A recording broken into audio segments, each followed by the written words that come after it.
Video श्रृंखला में हम क्वेश्चन आंसर्स ले रहे हैं कोरोना वायरस से रिलेटेड जो भी अभी स्थिति बनी हुई है। इसी बीच में हम अगला क्वेश्चन ले रहे हैं वीडियो के माध्यम से। डॉक्टर ज्योति हमारे साथ हैं। डॉक्टर ज्योति पंचकर्मा आयुर्वेदिक क्लिनिक महालक्ष्मी नगर से।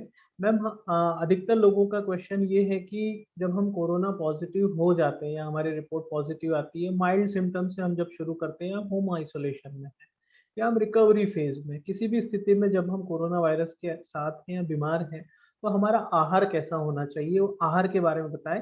हम ये आपसे जानना चाह रहे हैं, जिस दिन से हमें कोरोना पॉजिटिव हुआ से लेकर रिकवरी फेज तक आप अपने पेशेंट को किस तरह से आहार के बारे में गाइड कर रहे हैं, उसके बारे में थोड़ा हमें बताइए। सर, इसमें हम लोग जो हमारी संहिताओं में ज्वर की चिकित्सा के लिए जो पहली चिकित्सा बताई गई है, लंघन, हम उसी पे काम कर रहे हैं। जब पहले दिन पेशेंट को बुखार आ रहा है और उसकी भले ही उसके हाथ में रिपोर्ट नहीं आई है कि वो कोविड पॉजिटिव है कि नहीं, उस दिन से ही हम उसका लंघन स्टार्ट कर देते हैं। पहले दिन हम पेशेंट को सिर्फ गर्म पानी दे रहे हैं पूरे 24 घंटे। 24 घंटे गर्म पानी देने के बाद जब उसका कफ मेल्ट होना स्टार्ट हो जाता है, फिर दूसरे दिन उसको भूख लगने पे हम लोग पूरे दिन मूंग की दाल का पानी दे रहे हैं।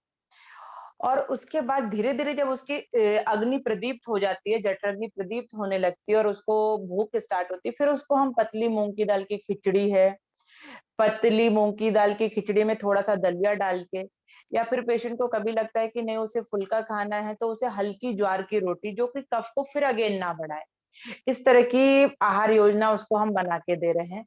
जैसा कि पेशेंट को लगता है कि कमजोरी आ रही है, जूस पी लें, दूध पी लें, ऐसा आयुर्वेद नहीं मानता है कि जूस और दूध ये सारी चीजें कफ वर्धक है। तो हम लोग दूध लेने के लिए, जूसेस लेने के लिए, कर्ड लेने के लिए, ये सारी चीजें लेने के लिए पेशेंट को मना कर रहे हैं। कफ वर्धक आहार विहार हम लोग बिल्कुल भी नहीं दे रहे, क्योंकि जब तक हम कॉज पे काम नहीं करेंगे तो व्याधि को ठीक कैसे करेंगे। क्योंकि अगर कफ बढ़ता रहेगा तो फिर एक तरफ हम कफ को कम करने के लिए सेचुरेशन अच्छा बना रहे, बॉडी उसकी रेजिस्टेंस अच्छी बन रही है, दूसरी तरफ अगर कफ बढ़ता जाएगा ये, तो अभी देखने में आ रहा है पेशेंट मेरे से फोन पे पूछते हैं कि मैडम हम प्रोटीन एक्स पी लें क्या, या फिर हम जूस ले लें। तो ये सारी चीजें आपको बाद में दी जाएंगी, अभी पहले आपका पाचन इंप्रूव तो हो, आपकी जठराग्नि तीव्र तो हो। क्योंकि अगर हम फूड का लोड उस पर डाल देंगे तो हमारी बॉडी की रेजिस्टेंट पावर, इम्यूनिटी और डाउन हो जाएगी। एक चीज ये तो कोविड पेशेंट की बात होगी। और दूसरे जो कोविड पेशेंट नहीं है, हम सभी सामान्य जनों के लिए भी ये मेरी आप लोगों से गुजारिश है कि आप लोग हल्का भोजन करिए, सुपाच्य भोजन करिए, ताकि आपके शरीर में आम का फॉर्मेशन ना हो।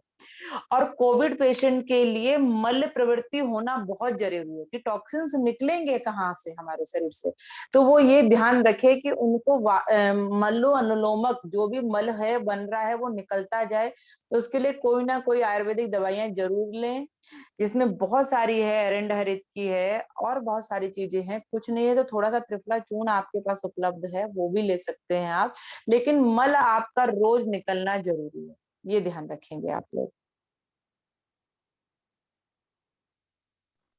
मैम, डाइट से रिलेटेड एक सवाल हमारे पास बार बार आ रहा है। पेशेंट्स का कहना है कि उनके डॉक्टर ने उन्हें प्रोटीन सप्लीमेंट्स लेने के लिए बोला है, एग लेने के लिए बोला है, कुल मिला के प्रोटीन के ऊपर काफी फोर्स किया जा रहा है। पर आपका कहना है कि जैसे ही सिम्टम शुरू हुआ हम लंघन के ऊपर बात करें।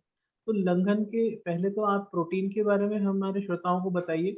दूसरा, आप ये भी जरूर बताइए कि आयुर्वेद में लंघन के ऊपर किस विस्तार से क्या समझाया गया और उसके क्या फायदे हमें मिलते हैं।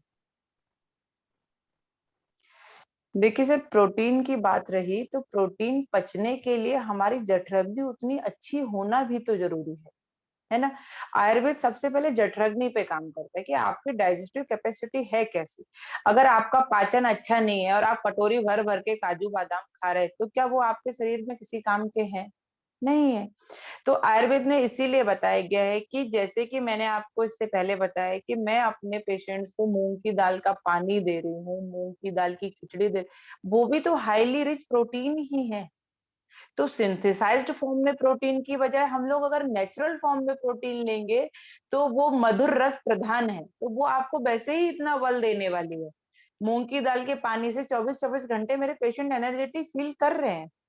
तो मैं ये जो अंडे हैं, प्रोटीन, इन सब के फेवर में ना होके नेचुरल जो हमारा शरीर आसानी से पचा सके, उसके लिए बोलना चाहूंगी। और आयुर्वेद में क्या बताया है, आयुर्वेद में देखिए पंचकर्म बताया गया, उससे पहले उन्होंने क्या कहा, समन औषधि। शोधन की बजाय समन हम किससे करते, तो लंघनम दीपनम। तो इसमें लंघन करना है, लंघन मतलब कम खाना है भूख से, दीपन मतलब ऐसी औषधियां लेनी है जिनसे हमारे शरीर में जो आम टॉक्सिन्स इकट्ठे हो गए हैं, जिन्होंने हमारे चैनल्स को ब्लॉक कर रखा है, जिसकी वजह से ज्वर आ रहा है, ऐसी दवाइयां पाचन का काम करेंगी। और तिक्त रस मतलब तीखे जो कटु रस है उनके यवागु, यवागु मतलब पतली दाल जो मैं मूंग की दाल के फॉर्म में दे रही हूँ। तो इस तरह सारी चीजें और हमारे ज्वर पे काम करेंगी और हमारी जठराग्नि को बढ़ाएंगी और हमारी रोग प्रतिरोधक क्षमता बढ़ाएंगी।